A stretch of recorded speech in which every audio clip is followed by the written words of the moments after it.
Ayun, partner. I made it. Yes, you did.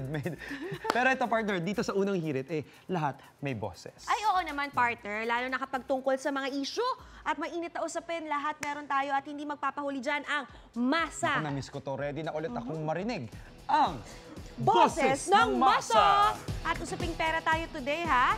Daming masasabi ng ating mga kapuso dyan, for sure. Kasi At tayo nga eh. Mag-uusap din tayo about that. Puntahan na natin si Miss Suzy at si Sean. Let's go, simulan na natin ang tagisan. Boses ng Masa! Ay, nako! Hindi na namin kayo marinig kasi ang lakas ng boses ng masa! Di ba? Asul o dilaw, alin ang mga ibabaw? Yan ang alamin natin sa mas pinalakas na boses ng masa. Yay! Napakaganda ng lugar kung saan kami na ngayon ni Sean. Dito kami sa Pasay City Linear Eco Park. Siyempre kasama ating mga taga-Pasay dito na makikipagtalakayan.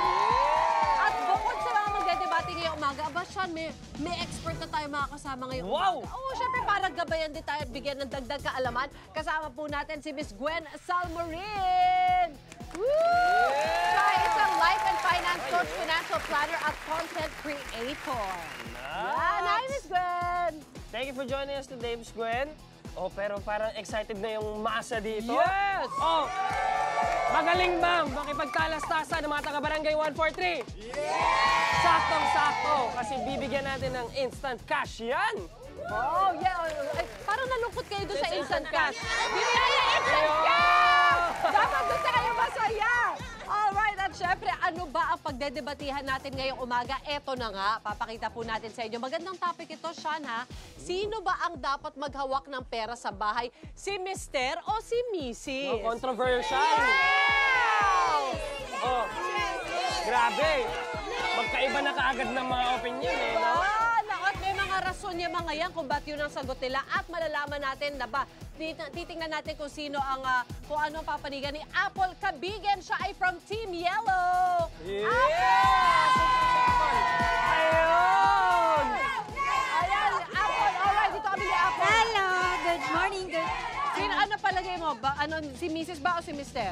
Si Mrs. Ayun, kay Mrs. kami. Mrs. Pero, siyempre, hindi pa patalo ang Team Blue. Let's welcome Dennis Capili. Ayun!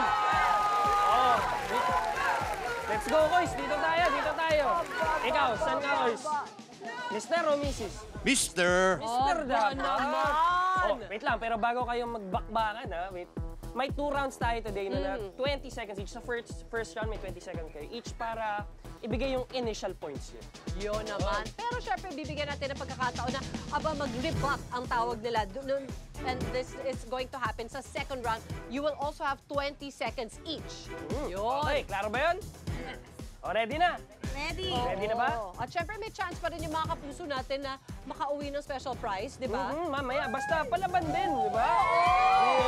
Palaban din yung opinion ninyo, ayan, etc. Tapos, syempre, meron din tayo expert dito. At mamaya, malalaman natin, determine natin kung sino ang winner. Padamihan, syempre, ng kulay. Kung kanino sila mas pumanig Blue na, tayo, guys, na blue tayo. pag-defend.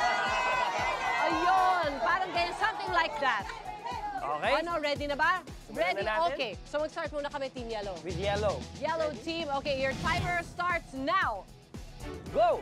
Mas naniniwala ako na si Mrs. ang dapat maghawak ng pera sa pamilya.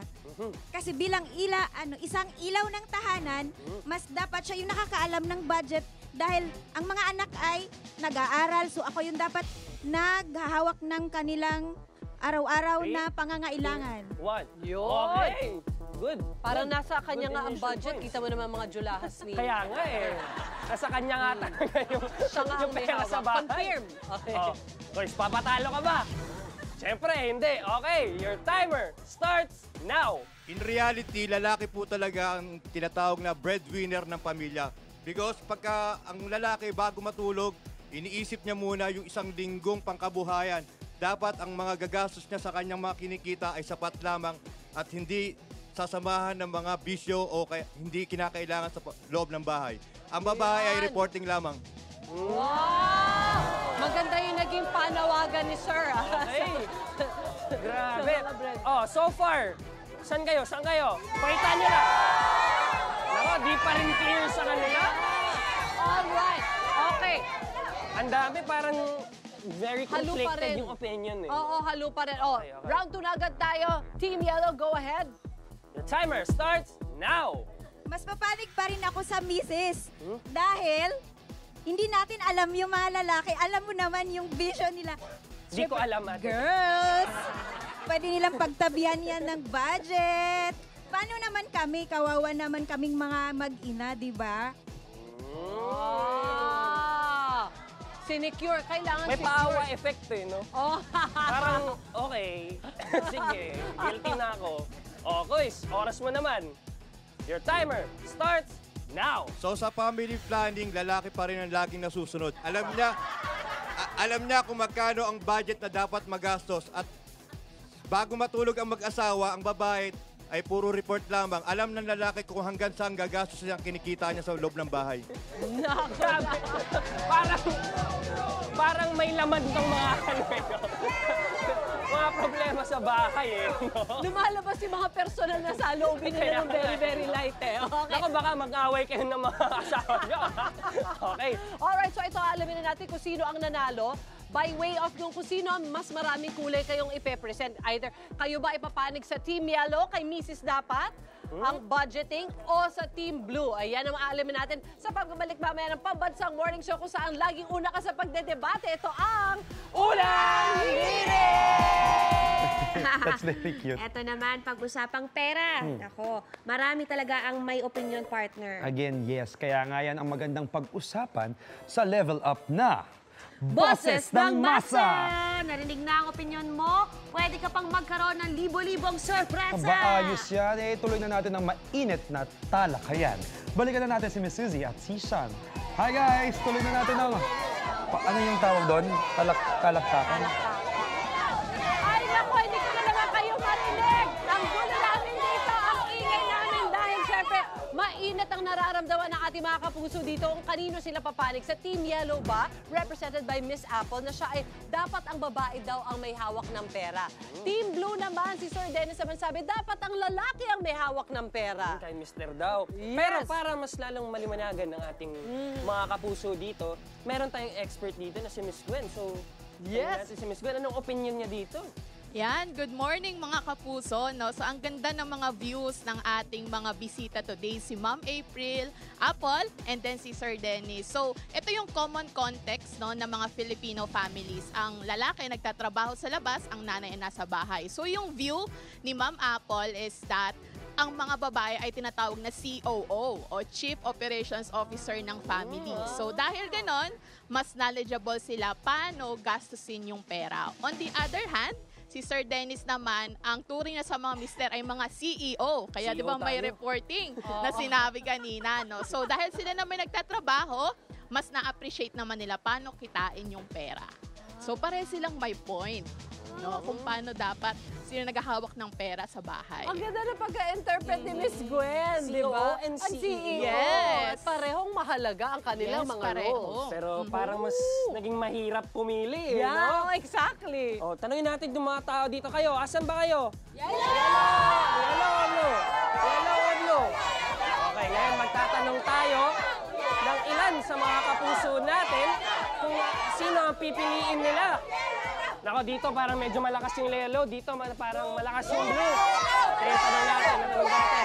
Oh, ate, ikaw, ano ba yung napili mo? Sang panig ka ba? Yellow po ako, sir. Yellow. Bakit yellow? Kasi para sa akin po sa bahay namin, ako po ang Department of Finance. At ang asawa ko ay siya ang Department of Interior. Doon lang sa loob. Dahil ako mula sa bawang, sa maliit na bagay hanggang sa bills na Meralco, pang mataas, ako ang nakakalam. Kaya sa akin dapat ibigay ang sweldo. Ako pera niya. Diba? CEO ka lang! Pera niya, pera ko. Pera ko pa rin. Congratulations, ate! At dahil dyan, may sorpresa kami sa'yo. 1,000 pesos! Oh, Mr. CEO ka lang, Department of Finance to. Oo, at interior. Oh, maghanap pa tayo dito. Sa lalaki naman, kay Mr. Oh, sino pa dito? Kuis, dito tayo, Kuis. Yan. Ikaw, Mr. ka, di ba? Sa Mr. dapat. Siyempre, dapat sa mister. Bakit? Ako ang nagtatrabaho, dapat ako ang masusunod. May point. At dahil may point ka dyan, kuya, meron kang 1,000 pesos. Nako, very conflicting pa rin ng, ng point of views. Oh, at lahat may point. Kaya tayo may pagdidebatehan ngayong umaga. O, tara, tingnan na natin ang pulso ng masa. O, sino maboto nyo? Asul. O, dilaw, pakitaas. Nako, bilangan na. Parang yellow. Okay. Parang yellow. Mukhang lamang ang dilaw at ang nanalo ay si Mrs. Kay Mrs. lang dapat. At dahil dyan, meron kang 2,000 pesos. At Congratulations! kay Mister naman, di ka uwing luhaan ko, meron kang 1,000 Yan pesos. naman! Abangan ko sa pamuli mapapadpad ang ating boses ng masa dito sa Pambansang Morning Show kung saan laging una ka. Ito ang Unang Giling!